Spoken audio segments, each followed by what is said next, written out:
Are you looking for a free, quick and easy to use video conferencing software? Well, stick with this video where I'll introduce you to Whereby.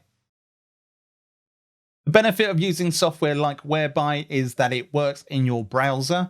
So when people come to your meetings, they won't need to download any software. It also works with a desktop app and a mobile app, meaning you should be able to access it from anywhere. Now, the first package of Whereby is free, and that's what we'll be looking at today. So let's jump into it. So the first thing we need to do is come over to whereby.com and click the Get Started button. And it'll ask you for your name. So just type in your full name, and I'm going to sign up under my demo account. This won't be my real account.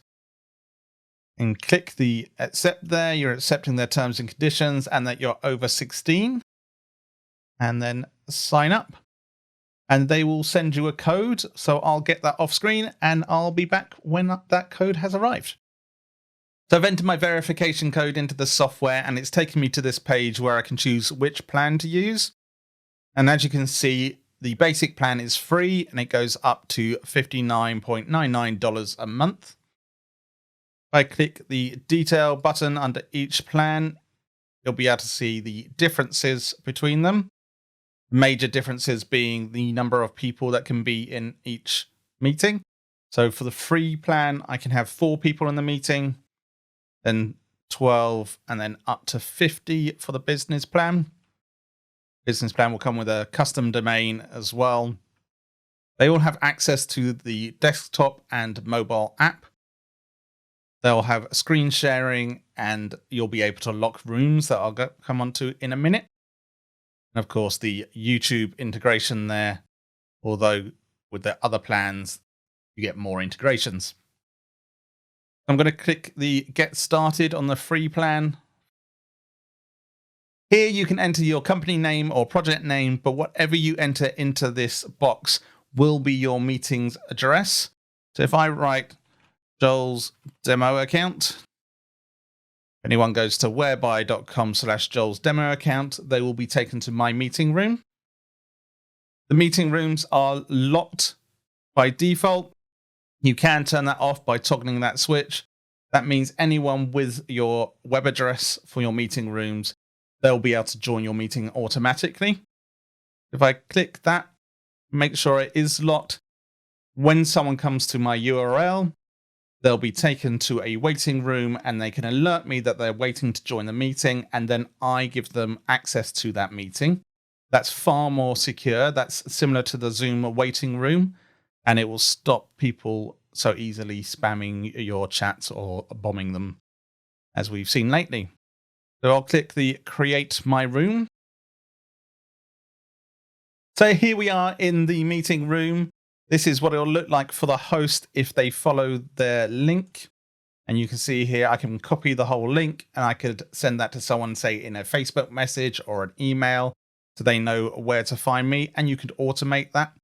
That automatically sends out to your customers if that's what you're using this for.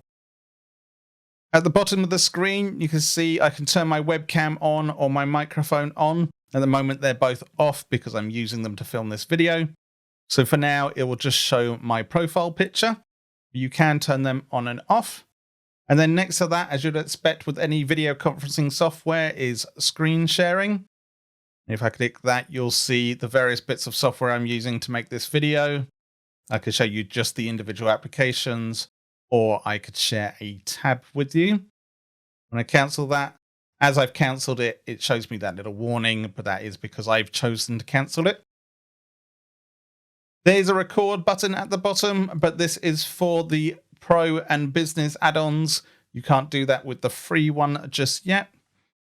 But what you can do is this chat function. You can see if I scroll over it, it brings that up automatically. But if I click the button, it'll open up in a side menu and I can chat away. This is really helpful if you're presenting a meeting and you don't want people interrupting you as you talk, but they want to ask questions. You could read their questions, answer them, and carry on without people interrupting your meeting. Next to that is the people section. I can click that, but I could also have chosen to click the toggle button up the top here. And if I had other people in this meeting with me, I'd have a list of them down the side.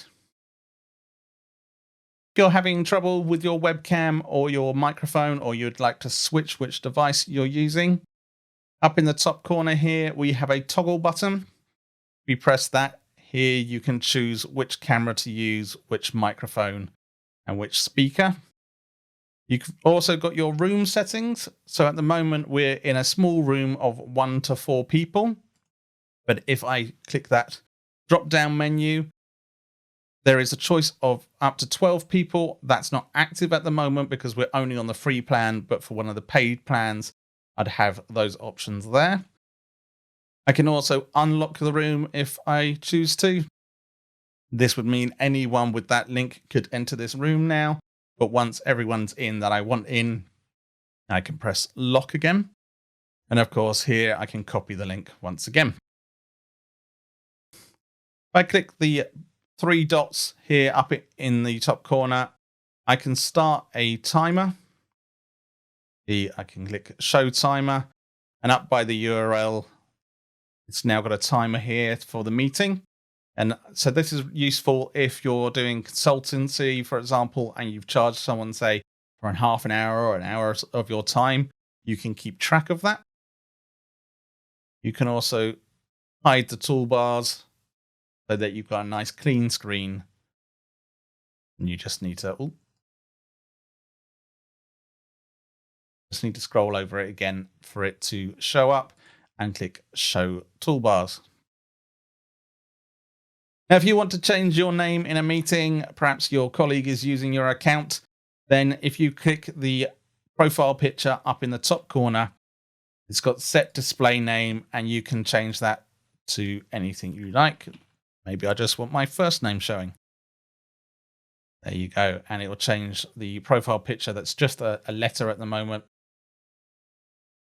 If you want to change your profile picture, then click on the profile picture in the top corner and press edit profile.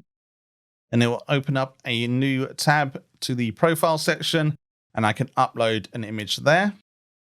If you haven't entered your meeting yet, you're still in the room area, this is where we were earlier, then you just click account and it will take you to that same section.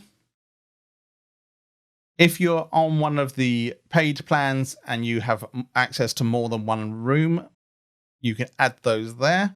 But if I click that at the moment, you see I can only have 1 meeting room. With the pro plan, I could have 3, and the business starting from 10 rooms. This is useful if you need, say, a company-wide URL and then an individual one, or if your different teams need different URLs, you can have those here. If you're in your meeting still and you want to leave, that's also down in the bottom menu here. Just click leave. It'll give you a little advert to suggest that you upgrade. This is, of course, an upsell for them, but you are done. Your meeting is now over. If for any reason you decide Whereby it's not for you and you're finished with it, you go to account and then show more settings. Here's where you'll be able to delete your account and remove your data from their software. Well, that was my walkthrough of Whereby. If you found this video helpful, hit that like button. If you want to see more like it, hit that subscribe button. And if you've got an idea of software you'd like me to do a walkthrough of, then leave a comment below and I'll try and get round to it. I'll see you next time.